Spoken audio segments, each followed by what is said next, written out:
ಈಗ ನನ್ನ ಜೊತೆ ಇದ್ದಾರೆ ನೀ ಇರಲು ಜೊತೆಯಲ್ಲಿ ಸೀರಿಯಲ್ ಹೀರೋ ಕೃಷ್ಣ ದಿವಾನ್ ಅವರು.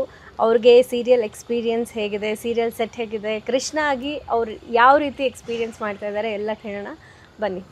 ಹಲೋ. ಹಲೋ, ಹಾಯ್, ಹೇಗಿದ್ದೀರಾ? ಚೆನ್ನಾಗಿದ್ದೀನಿ, ಥ್ಯಾಂಕ್ ಯು ಸೋ ಮಚ್. ನೀವು ಹೇಗಿದ್ದೀರಾ? ಸೂಪರ್ ಆಗಿದ್ದೀನಿ. ಕೃಷ್ಣ ಆಗಿ, ಕೃಷ್ಣ ದಿವಾನ್ ಆಗಿ ಹೆಂಗೆ ಅನಿಸ್ತಾ ಇದೆ?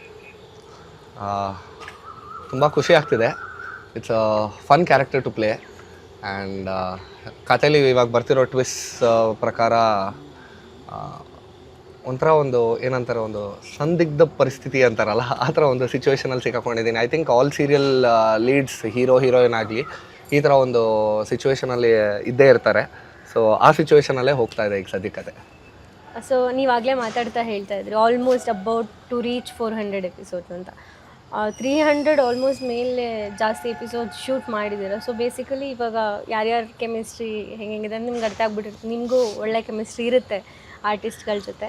ಸೊ ಇಡೀ ಸೆಟ್ಟಲ್ಲಿ ತುಂಬ ಪಂಕ್ಚುವಲ್ ಅಂತ ನೀವಿಷ್ಟು ಎಪಿಸೋಡ್ಸಲ್ಲಿ ನೋಡಿರೋರು ಯಾರಂತ ಅನಿಸ್ತಾರೆ? ಪಂಕ್ಚುವಲ್ ಅಂತ ನೋಡಿರೋರು ಅಂದರೆ ನಾನು ನಮ್ಮಮ್ಮ ಅಂತಲೇ ಹೇಳ್ಬೋದು. She is always on time and ಎಷ್ಟೊತ್ತಾದರೂ ಪರವಾಗಿಲ್ಲ ಅಂತ ನಿದ್ದೆಗಳಲ್ಲಿದ್ರೂ ಕೂತ್ಕೊಂಡು ಶೂಟ್ ಮಾಡಿ ಮುಗಿಸ್ಕೊಟ್ಟು ಹೋಗೋ ನಮ್ಮಮ್ಮ. So she is very punctual. So ತುಂಬ ಪಂಕ್ಚುವಲ್ ಅಂದರೆ ನಮ್ಮಮ್ಮ ಅಂತ ಹೇಳ್ಬೋದು. ವಿದ್ಯಾಸಾಯಿ ಅಂತ ಅವ್ರ ಹೆಸರು. ಆ್ಯಂಡ್ ಯಾವಾಗಲೂ ತುಂಬ ಪ್ರೆಸೆಂಟ್ ಮೂಮೆಂಟಲ್ಲೇ ಇರ್ತಾರೆ.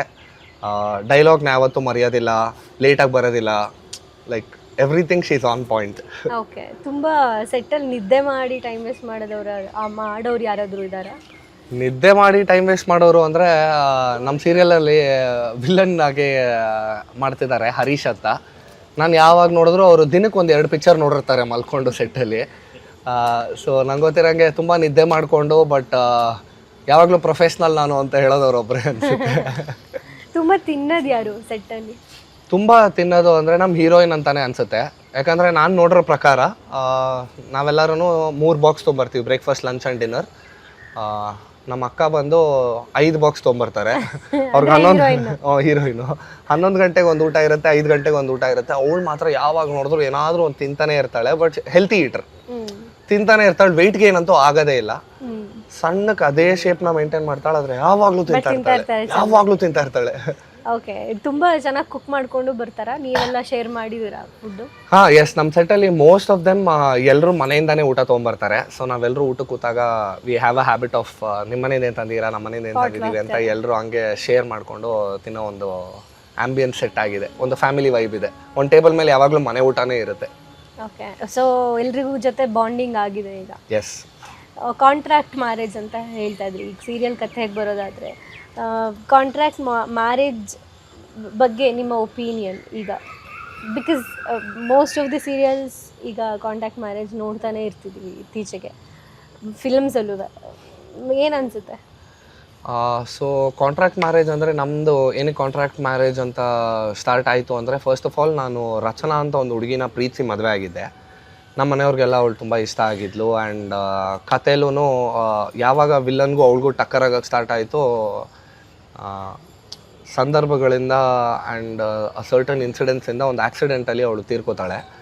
ಅದಾದಮೇಲೆ ನನಗೆ ನಂದು love of my life is done. Like ಅವಳನ್ನ ಕಳ್ಕೊಂಡ್ಮೇಲೆ ನನಗೆ ಮದುವೆ ಅನ್ನೋದ್ರ ಮೇಲೆ ಇಂಟ್ರೆಸ್ಟೇ ಇರೋಲ್ಲ. ಲೈಫ್ ತುಂಬ ಗ್ಲೂಮಿ ಆಗಿಬಿಟ್ಟಿರುತ್ತೆ. ಆ ಟೈಮಲ್ಲಿ ರಾಧಾ ಅನ್ನೋ ಒಂದು ಹುಡುಗಿ ಎಂಟ್ರಾಗಿ ಕೃಷ್ಣ ರಾಧಾ ಡ್ಯೂ ಹೇಗೆ ವರ್ಕ್ ಆಗುತ್ತೆ, ಅವ್ರ ಪೇರ್ ಹೇಗೆ ವರ್ಕ್ ಆಗುತ್ತೆ ಅಂತ. ಇಟ್ ಸ್ಟಾರ್ಟೆಡ್ ಆಫ್ ಆ್ಯಸ್ ನನಗೆ ಮದುವೆ ಆಗೋದಕ್ಕೆ ಇಷ್ಟ ಇಲ್ಲ, ಆದರೆ ನಮ್ಮ ಮನೇಲಿ ತುಂಬ ಬಲವಂತ ಮಾಡ್ತಿದ್ದಾರೆ ಅಂತ ನಾವು ಈ ಮದುವೆಗೆ ನಾನು ಒಪ್ಕೋತಾ ಇದ್ದೀನಿ. ಬಟ್ ನಾನು ನಿನ್ನ ಯಾವತ್ತೂ ಹೆಂಡತಿಯಾಗಿ ಸ್ವೀಕರಿಸಲ್ಲ ಅನ್ನೋ ಥರ ಒಂದು ಇದು ಸ್ಟಾರ್ಟ್ ಆದಾಗ ಅದೊಂಥರ ಕಾಂಟ್ರಾಕ್ಚುವಲ್ ಮ್ಯಾರೇಜ್. ನಮ್ಮ ಮನೆಯವ್ರಿಗೋಸ್ಕರ ನೀನು ನನ್ನ ಹೆಂಡತಿ ಥರ ಆ್ಯಕ್ಟ್ ಮಾಡು, ಆ್ಯಂಡ್ ನಿಮ್ಮ ಮನೆಯವ್ರಿಗೋಸ್ಕರ ನಾನು ನಿನ್ನ ಗಂಡನ ಥರ ಆ್ಯಕ್ಟ್ ಮಾಡ್ತೀನಿ ಅನ್ನೋ ಥರ ಒಂದು ಸ್ಟಾರ್ಟ್ ಆಗಿರೋ ಒಂದು ಕತೆ. ಅದರಲ್ಲಿ ದೇರ್ ಆರ್ ಸ್ಮಾಲ್ ರೀಸನ್ಸ್. ಅವಳು ಏನಕ್ಕೆ ಇದನ್ನು ಒಪ್ಕೊಂಡ್ಲು, because any girl can say ಈ ಥರ ಗಂಡ ನನಗೆ ಬೇಡ ಅಂತ. ಬಟ್ ಅವಳು ಏನಕ್ಕೆ ಈ ಥರ ಒಪ್ಕೊಂಡ್ಲು ಅಂದರೆ, ಕಥೆಯಲ್ಲಿ ಬಂದು ರಾಧಾ ಒಂದು ಆಕ್ಸಿಡೆಂಟ್ ಆದಮೇಲೆ she would have lost the ability to have a child. ಅದನ್ನು ಅವಳು ಯಾರ ಹತ್ರನೂ ಹೇಳ್ಕೊಳಕ್ಕಾಗಲ್ಲ. ಆ್ಯಂಡ್ ಮದುವೆಗೆ ಮಾತಾಡಬೇಕಾದ್ರೆ ಬಂದಾಗ ಇದೊಂದು ಕೊರತೆ ಇದೆ ಅಂತ ಎಲ್ಲ ಹೇಳಬೇಕಾದ್ರೆ ಎಷ್ಟೊಂದು ಜನ ರಿಜೆಕ್ಟ್ ಮಾಡ್ತಾ ಇರ್ತಾರೆ ಅನ್ನೋ ಒಂದು ಇದು. ಸೊ ಅದು ನನಗೆ ಬೋದರ್ ಆಗೋದಿಲ್ಲ. ಹೆಂಗಿದ್ರು ನಾವು ಇನ್ನೊಂದು 6 ತಿಂಗಳು ಅಷ್ಟೇ ಇವ್ರ ಖುಷಿಗೋಸ್ಕರ ನಾವು ಮದುವೆ ಆಗ್ತಿರೋದು. ಒಂದು 6 ತಿಂಗಳಾದಮೇಲೆ ನಾವು ಹೆಂಗಿದ್ರು ಸೆಪ್ರೇಟ್ ಆಗ್ತೀವಲ್ಲ. ಸೊ ಅದು ತುಂಬ ದೊಡ್ಡ ಡಿಫ್ರೆನ್ಸ್ ಏನಿಲ್ಲ ನನಗೆ. ಹೆಂಗಿದ್ರು ನಿನ್ನ ಜೊತೆ ಒಂದು ಫ್ಯಾಮಿಲಿ ಸ್ಟಾರ್ಟ್ ಮಾಡಬೇಕು ಅನ್ನೋ ಥಾಟ್ ನನಗಿಲ್ಲ ಅಂತ ನಾನು ಅವಳು ಮಾತಾಡಿ ಒಂದು ಅಗ್ರಿಮೆಂಟಿಗೆ ಬರೋದು ಈ ಕಾಂಟ್ರಾಕ್ಚುವಲ್ ಮ್ಯಾರೇಜ್. ಸೊ ಜೊತೆಲೇ ಇದ್ದೀರಾ ಈಗ, ಅವ್ರ ಮೇಲೆ ಏನಾದರೂ ಸಣ್ಣದಾಗಿ ಫೀಲಿಂಗ್ಸ್ ಅಂತ ಶುರು ಆಗಿದೆಯಾ?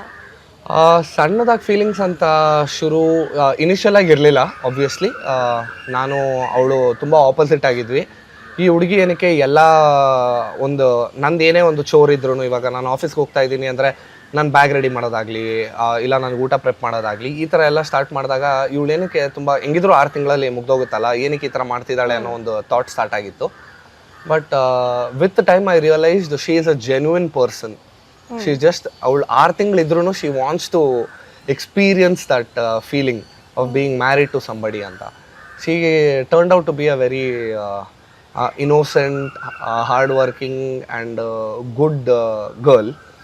ಸೊ ಅದರಿಂದ ನನಗೆ ನಾನು ಇವಳನ್ನ ಒಂದು ಪಾರ್ಟ್ನರ್ ಥರ ಟ್ರೀಟ್ ಮಾಡೋದಲ್ಲದೆ I think we should be friends ಅಂತ we have started being good friends and best friends ನಾವು. ಸೊ ಫೀಲಿಂಗ್ಸ್ ಅಂತ ಹೇಳೋಕ್ಕಾಗಲ್ಲ, ಬಟ್ ನಮಗೆ ಲವ್ಗಿಂತ ಫ್ರೆಂಡ್ಸ್ ಜೊತೆಗೆ ಜಾಸ್ತಿ ಬಾಂಡಿಂಗ್ ಇರುತ್ತೆ ಗೊತ್ತಾ. ಸೊ ಆ ಥರ ಒಂದು ಟರ್ಮ್ಸಲ್ಲಿ ಇದ್ದೀವಿ ಈಗ. ಬಾಂಡ್ ಅಂತೂ ಒಳ್ಳೆ ಬಾಂಡ್ ಅಂತೂ ಆಗಿದೆ. ಸೊ ಏನೇ ಮಾತಾಡ್ಕೊಳ್ಳೋದಿದ್ರು ಏನೇ ಹಂಚ್ಕೊಳ್ಳೋದಿದ್ರು ಫಸ್ಟ್ ಅವಳ ಜೊತೆಗೆ ಸ್ಟಾರ್ಟ್ ಆಗ್ತಿದೆ. So yeah. ನಿಮಗೆ ಆ್ಯಕ್ಟಿಂಗಲ್ಲಿ ಇಂಟ್ರೆಸ್ಟ್ ಬಂದಿದ್ದು ಹೆಂಗೆ, ಈ ಸೀರಿಯಲ್ ಸಿಕ್ಕಿದ್ದು ಹೆಂಗೆ, ಆ ಜರ್ನಿ ಆ್ಯಕ್ಟಿಂಗ್ ಜರ್ನಿ ನಿಮ್ಮದು ಜ್ಞಾಪಿಸ್ಕೊಳ್ಳೋದಾದ್ರೆ? Acting journey this is not something I planned. ನಾನು ಆ್ಯಕ್ಟರ್ ಆಗಬೇಕು, ಧಾರಾವಾಹಿಗಳು ಮಾಡಬೇಕು, ಹೆಸರು ಮಾಡಬೇಕು ಅನ್ನೋ ಒಂದು ಥಾಟ್ ನನಗಿರಲಿಲ್ಲ. ನಾನು ಸ್ಪೋರ್ಟ್ಸಲ್ಲಿ ಮೇಜರಾಗಿ ಇನ್ವಾಲ್ವ್ ಆಗಿದ್ದೆ. ಸ್ಪೋರ್ಟ್ಸಲ್ಲಿ ಯಾವಾಗ ನನಗೆ ಲಿಗಮೆಂಟ್ ಒಂದು ಟೇರ್ ಆಗಿ ಐ ಕಾಂಟ್ ಕಂಟಿನ್ಯೂ ಅಂತ ಇದಾಯಿತು, ಆವಾಗ I just got into modelling. My friends pushed me into modelling and Prasad ಬಿಡಪ್ಪ ಅವ್ರದ್ದು ಮಾಡೆಲ್ ಏಜೆನ್ಸಿಲಿ ಒಂದೇ ಒಂದು ಶೋ ಮಾಡಿದ್ದೆ. ಆ ಶೋಯಿಂದ ಕನ್ನಡ ನ್ಯೂಸ್ ಪೇಪರ್ ಅವರು ಅದನ್ನು ಕವರ್ ಮಾಡಿ ಒಂದು full front page full cover ಆಗಂಗೆ ನಂದೊಂದು ಫೋಟೋ ಬಂದಿತ್ತು. ಅದಾದಮೇಲಿಂದ Suvarna had approach me for my first project Janaki Raghava. ಆ ಒಂದು ಅಪ್ರೋಚಿಂದ ಜಾನಕಿ ರಾಘವ ಲೀಡಾಗಿ ಮಾಡಿದೆ. ಅದಾದಮೇಲಿಂದ ಟುಕ್ ಸಮ್ ಟೈಮ್ ಬೇರೆ ಒಂದು ಚಾನೆಲ್ಗೆ ರಂಗನಾಯಕಿ ಅಂತ ಒಂದು ಶೋ ಮಾಡಿದೆ, ಕಾವ್ಯಾಂಜಲಿ ಅಂತ ಮಾಡಿದೆ. ಆ್ಯಂಡ್ ದೆನ್ ಅದೊಂಥರ ಆ್ಯಕ್ಟಿಂಗ್ ಅನ್ನೋದು ಅದೊಂದು ಪ್ಯಾಷನಾಗಿ ಡೆವಲಪ್ ಆಯಿತು. ಅದು ಸ್ಲೋ ಆಗಿ ಅದೊಂದು ಹುಚ್ಚ ಥರ ಆಯಿತು. So I wanted to make this my full time career. So ನಾನು ಬೇರೆ ಲ್ಯಾಂಗ್ವೇಜಸ್ನೂ ಎಕ್ಸ್ಪ್ಲೋರ್ ಮಾಡಿದೆ, ತಮಿಳ್ ಮಾಡಿದೆ, ತೆಲುಗು ಮಾಡಿದೆ. And after a 2-year break I came back to Suvarna again, the channel that got me on screen. Suvarna ಅಲ್ಲಿ ನೀರಲು ಜೊತೆಯಲ್ಲಿ ನಮ್ಮ producer and director Dharaniji Ramesh ಅವರು ನನಗಿದೊಂದು ಆಪರ್ಚುನಿಟಿ ಕೊಟ್ಟು ಈ ಒಂದು ಕತೆ ಚೆನ್ನಾಗಿದೆ. ಯಾವಾಗಲೂ ನಾನು ಜನರಲಾಗಿ ಸೀರಿಯಲ್ ಮಾಡಿದಾಗ I was doing a very flamboyant role. ತುಂಬ ರಿಚ್ ಹುಡುಗ, ಈ ಥರ ಲೈಕ್ ಅವ್ನು ದುಡ್ಡು ಅಂದರೆ ಕೇರ್ ಇರಲ್ಲ, ಮತ್ತು ಎಮೋಷನ್ಸ್ಗೆ ಅಷ್ಟೊಂದು ವ್ಯಾಲ್ಯೂ ಕೊಡೋಲ್ಲ, ಆ ಥರ ಒಂದು ಕ್ಯಾರೆಕ್ಟರ್ ಇತ್ತು. ಇವಾಗ ಈ ಒಂದು ಸೀರಿಯಲಲ್ಲಿ family oriented lower middle class to middle class ಒಂದು ಫ್ಯಾಮಿಲಿ ಕತೆ ಬಂತಿದ್ದು ನೀರಲು ಜೊತೆಯಲ್ಲಿ. ಸೊ ಇದು ಒಂದು ಏನಂತಾರೆ, ಒಂದು ಆರ್ಟಿಸ್ಟ್ಗೆ ಇಟ್ಸ್ ಚಾಲೆಂಜ್. ಇಲ್ಲಿವರೆಗೂ ಮಾಡಿರೋ 3-4 ಧಾರಾವಾಹಿಲಿ ಎಲ್ಲದರಲ್ಲೂ I am a very rich boy, I don't care about anything. ದಿಢೀರ್ ಅಂತ ಬಂದರೆ ಈಗ ಈ ಸೀರಿಯಲಲ್ಲಿ ಗಾಡಿಗೆ ಪೆಟ್ರೋಲ್ ಹಾಕ್ಸೋಕೆ ದುಡ್ರಲ್ಲ, ಕೂತ್ಕೊಂಡು ಬೆಳಗ್ಗೆನೇ ಯೋಚನೆ ಮಾಡ್ತಾರೆ, ಇವತ್ತು 100 ರೂಪಾಯಿ ಯಾರ ಹತ್ರ ಓಸಿ ಹೊಡಿಬೇಕು, ಗಾಡಿಗೆ ಪೆಟ್ರೋಲ್ಗಿಲ್ವಲ್ಲ ಅಂತ. ಆ ಥರ ಒಂದು ಕ್ಯಾರೆಕ್ಟರ್ ಬಂದಾಗ it was a change. And ಹೆಂಗೆ ಪ್ರಿಪೇರ್ ಆಗ್ತೀರಾ ಈಗ? ಆಫ್ಕೋರ್ಸ್ ಏನೋ ನೀವು ಅದೇ ಆಗಬೇಕು ಅಂತಲ್ಲ, ಅಂದರೆ ನಾನು ಬಡವ ಕ್ಯಾರೆಕ್ಟರ್ ಮಾಡ್ತಿದ್ರೆ ನಾನು ಬಡವರಾಗಿರ್ಬೇಕಂತ ಏನಿಲ್ಲ, ಬಟ್ ಇನಿಷಿಯಲಿ ಪ್ರಿಪ್ರೇಷನ್ ಅಂತ ಬೇಕೇ ಬೇಕಾಗುತ್ತೆ ಆ್ಯಕ್ಟರ್ಸ್ಗೆ. So how do you prepare? So ಧಾರಾವಾಹಿ ಅಂತ ಬರಬೇಕಾದ್ರೆ ನಮಗೆ ಪ್ರಿಪೇರ್ ಆಗೋದಕ್ಕೆ ಅಂಥ ಒಂದು ಟೈಮ್ ಸಿಗೋದಿಲ್ಲ. ಯಾಕಂದರೆ ಎವ್ರಿ ಡೇ ನಮಗೊಂದು ಕ್ರಂಚ್ ಇರುತ್ತೆ, ಸೇಯಿಂಗ್ ನಾಡಿದ್ರದ್ದು ಎಪಿಸೋಡ್ ನಾವು ಶೂಟ್ ಮಾಡಲೇಬೇಕು ಅಂತ. ಪ್ರಿಪ್ರೇಷನ್ಗೆ ಅಷ್ಟು ಟೈಮ್ ಇರಲ್ಲ, ಬಟ್ ಮೆಂಟ್ರಿಂಗಿಗೆ ಇರುತ್ತೆ. So that is something that our directors are doing a very good job at. Dharani sir ಆಗಿರ್ಬೋದು, ಇವಾಗ ರವಿ ಬಸವಪ್ಪ ದೊಡ್ಡಿ ಸರ್ ಇರ್ಬೋದು, ಅವ್ರಿಗೆ ಆ ಕ್ಯಾರೆಕ್ಟ್ರು ಆ ಕಥೆಯಲ್ಲಿ ಅವ್ರ ಚಾನಲಲ್ಲಿ ಕೂತು ಮಾತಾಡಿ ಅದನ್ನು ಎಷ್ಟು ಇನ್ವಾಲ್ವ್ ಆಗಿರ್ತಾರೆ ಅಂದರೆ ಅವ್ರು ಇಲ್ಲಿ ಬಂದಾಗ ನೀನು ಹಿಂಗೆ ಮಾಡಿದ್ರೆ ಅದು ಹಿಂಗೆ ಕೂರುತ್ತೆ ಅಂತ. ಅದೊಂದು 2-3 ಎಪಿಸೋಡ್ಸ್ ಅವ್ರು ಬಂದು ನಮ್ಮನ್ನು ಅದಕ್ಕೆ ಸೆಟ್ ಮಾಡಿದ ತಕ್ಷಣ automatically it become second nature.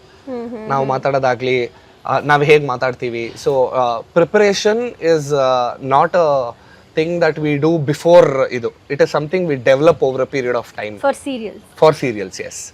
ಅದೇ ಸೀರಿಯಲ್ಸ್ ಮಾಡ್ತಾ ಮಾಡ್ತಾ ಯು ಬಿಕಮ್ ಒನ್ ಅಂತ. Yes yes yes. ಸೊ ಈಗ ನಿಮ್ಮ ಒರಿಜಿನಲ್ ಕ್ಯಾರೆಕ್ಟರ್ಗೂ ಈಗ ಕೃಷ್ಣಗೂ ಏನು ಸಿಮಿಲಾರಿಟೀಸ್ ಇತ್ತು ದಟ್ ಯು ಡಿಸ್ಕವರ್ಡ್ ನೌ ಅಂತ ಅನ್ಸುತ್ತೆ? ಸೊ ನಂದು ರಿಯಲ್ ಕ್ಯಾರೆಕ್ಟರ್ಗೂ ಮತ್ತು ಕೃಷ್ಣಗೂ there were very few similarities.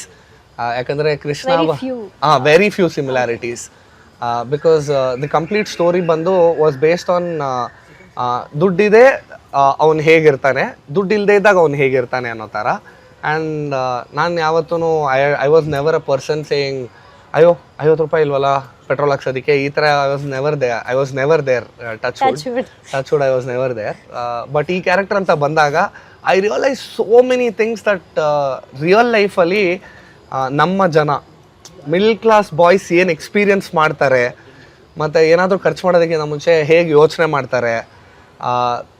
Like ಹೊರಗಡೆ ಹೋದಾಗ ಯಾವಾಗಲೂ ಖರ್ಚು ಮಾಡಿ ಎಂಜಾಯ್ ಮಾಡಿ ಮಾಲ್ಗಳಲ್ಲೇ ಇರಬೇಕು ಅಂತಿಲ್ಲ, ಸುಮ್ಮನೆ ಆರಾಮಾಗಿ ಓಡಾಡ್ಕೊಂಡು ಮಜಾ ಮಾಡ್ಕೊಂಡು ಜನರ ಜೊತೆ ಮಾತಾಡ್ಕೊಂಡಿರೋದು ಹೇಗೆ ಫನ್ ಆಗಿರುತ್ತೆ ಅಂತ.